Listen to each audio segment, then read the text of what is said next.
when you talk about how do you raise your prices now and have clients actually be happy about it, the way that I've seen most members be successful is they go back to their managed services clients, and they say, you know, you are on our 2019 agreement, or you're on our 2018 agreement, or whatever it is they signed.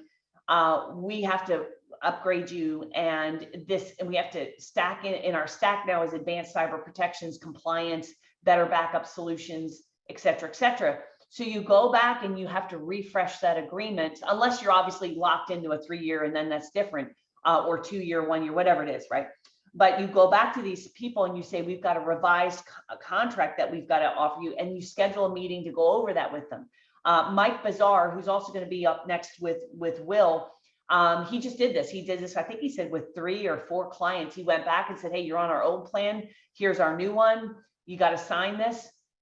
And they did. And they're happy about it, because you should be putting things in there like multi-factor authentication. You should be putting things in there like anti-phishing and employee testing, education around cyber security, because that's now being required for insurance. So another thing I'd recommend you guys do is go to your insurance professional, find somebody in your market, they're a good JV partner who is selling crime and cyber liability, and ask them, because there's new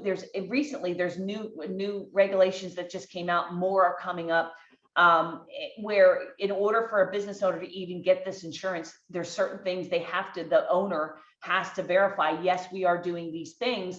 And obviously the owner is not doing them, their IT company's doing it. So you can go to your local insurance professional and work with them and say, tell me what the regulations are. We work with Rusty Goodman. He's a good friend. He's working with our members right now. He's part of my HIT team, sort of working on compliance as a service for all of you, for those of you who are clients of ours.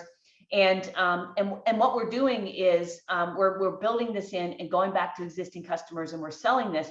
So the other thing I'd say, if you have break fix customers, go back to them, call a meeting and say, we can't operate like this. We have to put certain protocols and protections and monitoring in place if you're going to be a client here, and sell them a basic managed services plan. Again, I will remind you, I know I got mixed bag out there. Those of you who are customers, I just did an interview with one of my members who is getting 40% net profit.